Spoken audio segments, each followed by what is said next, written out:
नमस्ते बच्चों। आज हम वसंत भाग 3 में से कक्षा 8 के लिए दिया गया पाठ नंबर 12 सुदामा चरित करेंगे। इसमें नरोत्तम दास जी ने सुदामा और श्री कृष्ण भगवान की मित्रता के बारे में बताया है। तो आइए शुरू करते हैं पाठ 12 सुदामा चरित।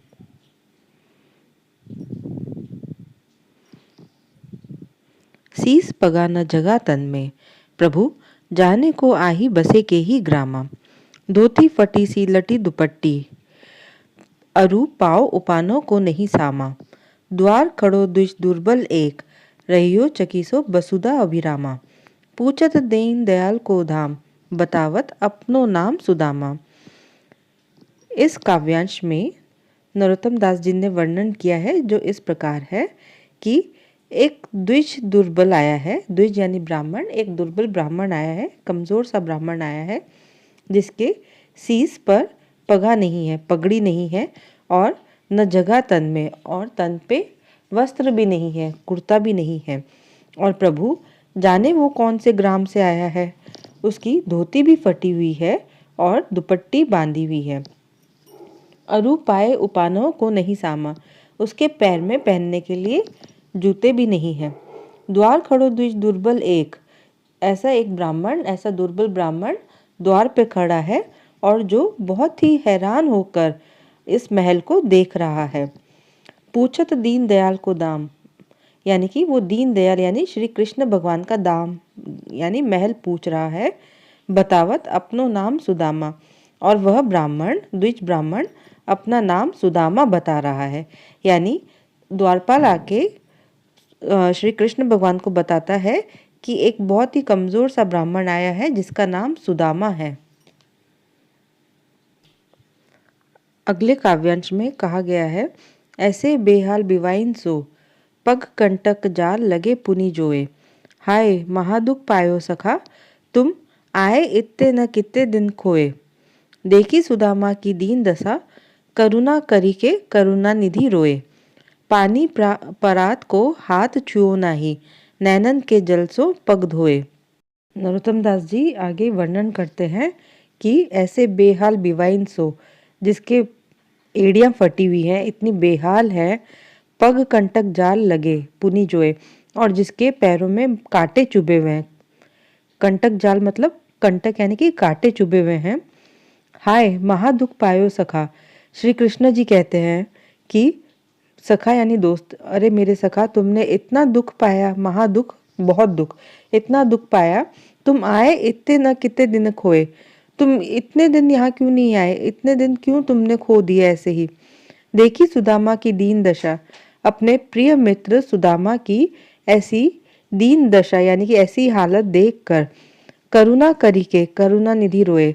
करुणा दया के कारण, जो करुणा निधि हैं, जो पूरे जग पे करुणा करते हैं, वो खुद ही करुणा के कारण रोने लग गए। पानी परात को हाथ छुओ नहीं, उन्होंने पानी की परात मंगवाई थी सुदामा के पैर धोने के लिए, परंतु पानी जो परात में था उसको उन्होंने हाथ भी नहीं लगाया और इतने भावुक हो गए करुणानिधि कि उन्होंने अपने आंसुओं से, नैनन के जल से सुदामा जी के पग धोए। ये दोस्ती का, मित्रता का एक बहुत अच्छा उदाहरण है। बच्चों आगे कृष्ण भगवान कहते हैं, कछु भाभी हमको दिया, सो तुम काहे न देत। चौपी पोटरी काख में रहे, कहो के ही हेतु। इसमें आगे श्री कृष्ण जी कहते हैं सुदामा को कि कछु भाभी हमको दियो, यानी भाभी ने तुम्हारे साथ हमारे लिए कुछ भेजा है, वो तुम हमें क्यों नहीं दे रहे हो। जो पोटली है वो अपनी काख में क्यों छुपाए हुए हो, किसके लिए तुमने छुपा कर रखी हुई है।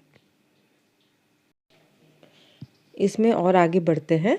आगे चना गुरु मात देते, लय तुम चाबी हमें नहीं दीने। श्याम कहो मुस्काए सुदामा सो, चोरी की बान में हो जू प्रवीणे। पोटरी काक में चापी रहे तुम, खोलत नहीं सुधा रस भीने। पाछली बानी अजय न तजो तुम, तैसे ही भाभी के तंदुल कीने।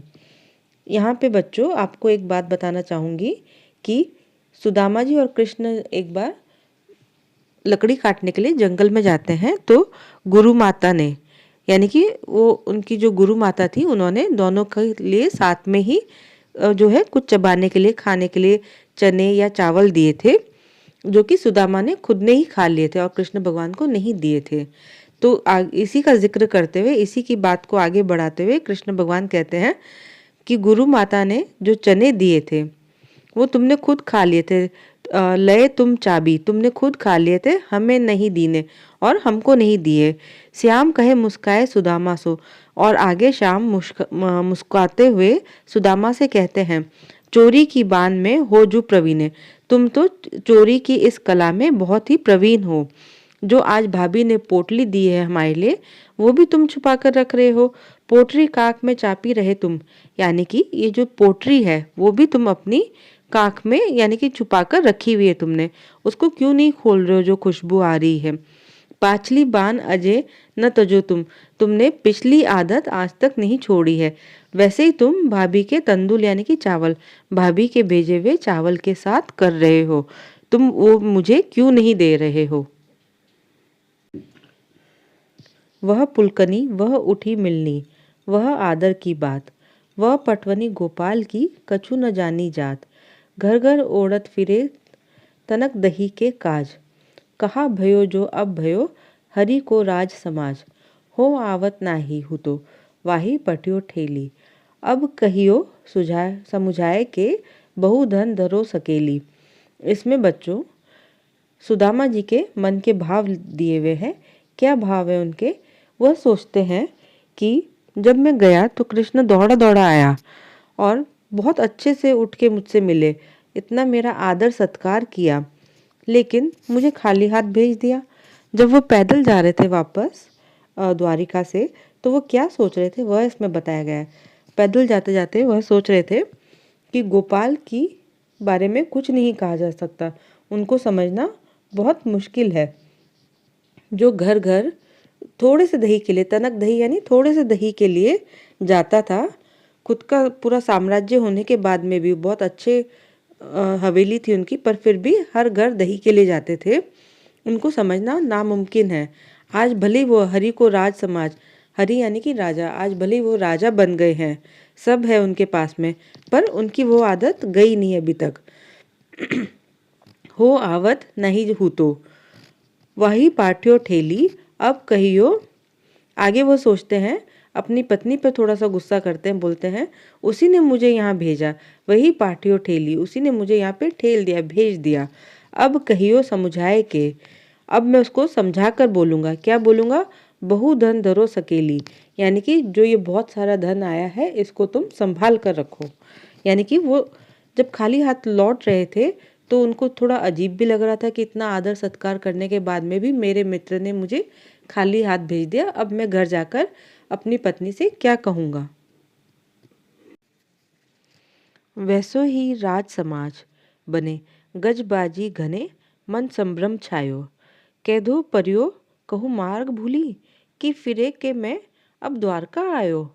भौन बिलो किबे को मन लोचत, सोचत ही सब गाँव मझयो। पूछत पांडे फिरे सब सौ, पर झोपड़ी को कहूँ खोज न पायो। इसमें नरोत्तम दास जी बताते हैं कि जब वे अपने गांव पहुंचते हैं सुदामा जी, तो वो अपने गांव को देख के हैरान रह जाते हैं, उनका मन भ्रमित हो जाता है, और उनको अपनी खुद की नगरी द्वारका नगरी जैसी लगती है।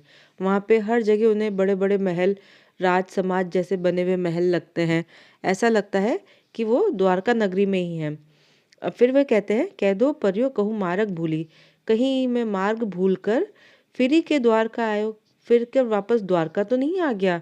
भौन बिलोकी भी को मन लोचत, सोचत ही सब गांव माझियो। फिर उनको समझ में आता है कि अरे ये तो मेरा ही गांव है, पर उनको अपनी झोपड़ी नहीं मिलती। तो वो फिर सबसे पूछते हैं, पूछत पांडे यानी कि सुदामा जी, सुदामा जी सबसे पूछते फिरते हैं कि झोपड़ी कहाँ है उनकी, पर झोपड़ी को कहूँ खोज न पायो, और पर वो अपनी झोपड़ी को खोज नहीं पाते हैं, उनको वो झोपड़ी मिल नहीं पाती है। आइए अब देखते हैं अगले काव्यांश में क्या बताया जाता है। कै वह टूटी सी छानी हती, कह कंचन के अब धाम सुहावत। कै पग में पनही न हती, कह ले गजराज हूँ ठाड़े महावत। भूमि कठोर पे रात कटे, कह कोमल सेज पे नींद न आवत। कै जुड़तो नहीं कोदो सवा, प्रभु के प्रताप ते दाग न भावत। सुदामा जी कहते हैं कि पहले तो उनके पास टूटी हुई झोपड़ी थी, पर अब कंचन का धाम है, कंचन का महल है, सोने का महल है। और कहाँ पहले पैरों में पहनने के लिए जूते नहीं थे, पर अब प्रभु की कृपा से महावत हाथी के साथ तैयार खड़ा है उनको एक जगह से दूसरी जगह ले जाने के लिए। और उनको पहले कठोर भूमि पर सोना पड़ता था, वे ज़मीन पर सोते थे, पर अब द्वारकाधीश की कृपा से उनके पास कोमल सेज है, पर पता नहीं क्यों उस पर भी नींद नहीं आती। कै जुड़तो नहीं कोदो सवा, प्रभु के प्रताप ते दाग न भावत। आगे वह कहते हैं कि द्वारकाधीश की कृपा से, श्री भगवान कृष्ण की कृपा से उनको सब कुछ तो मिल गया, पर अब उनको नींद नहीं आती। और जब अब उनके पास टनों अनाज है, चावल है, तो उनको कुछ भी खाना अच्छा नहीं लगता। अब वो भगवान की भक्ति में ही लीन रहते हैं। तो बच्चों, आपने देखा कि किस प्रकार गोपाल से कृष्ण बनने के बाद भी भगवान कृष्ण ने सुदामा के साथ अपनी मित्रता निभाई। सच्चा मित्र ही दुख सुख के समय में काम आता है, और सच्चे मित्र को बताना नहीं पड़ता कि आपकी क्या ज़रूरतें हैं, वो आपको खुद ही समझ जाता है। धन्यवाद।